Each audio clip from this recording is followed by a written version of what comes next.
Porque existe a culpa mesmo, que é quando eu sou responsável pelos meus atos. Essa é a minha culpa.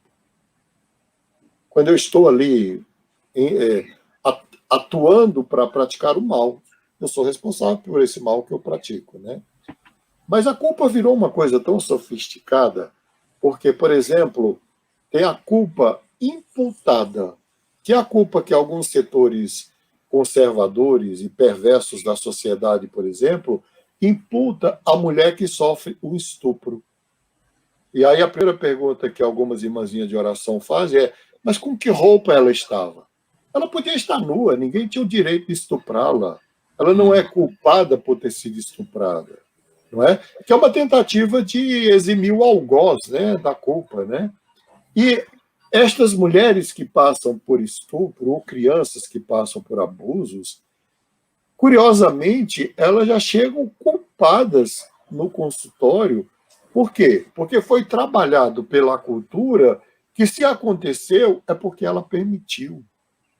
Não, aconteceu porque tem homens cruéis, tem mulheres cruéis, tem pessoas cruéis, perversas, más, que podem praticar o estupro e o abuso e ficar impunes na sociedade brasileira.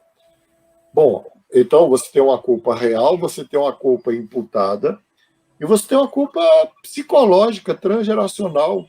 Por exemplo, no caso de alguém que pertence a uma família em que alguém se suicida. Aquela geração que vive o suicídio do pai, da mãe ou do filho, você não tem noção do tamanho da culpa que elas desenvolvem. E quando a gente escuta essas pessoas, a gente vai ver que elas fizeram tudo o que era possível para salvar aquela vida e não conseguiram. E vem o pastor que ainda fala: não, mas vocês são todos amaldiçoados, porque é uma maldição hereditária. Não, é o sofrimento que é hereditário. Essa história de maldição hereditária é mais uma forma de alimentar a culpa perpetuamente, né, indefinidamente na cabeça das pessoas.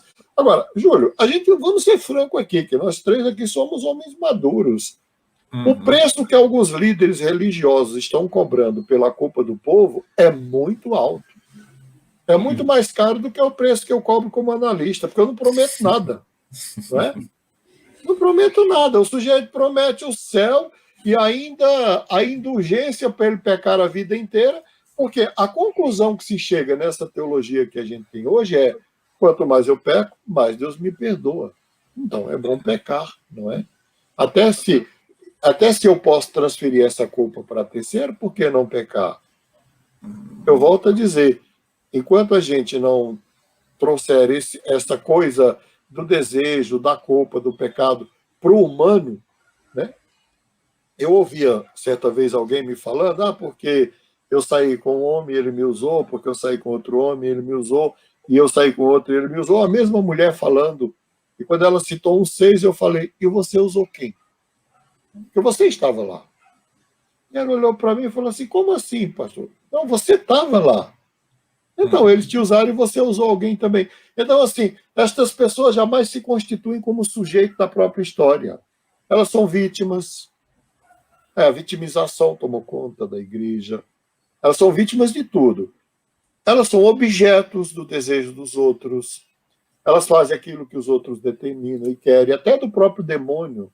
Elas não têm, elas perderam aquilo que o ser humano tem de essencial, que é autonomia, autodeterminação, não é?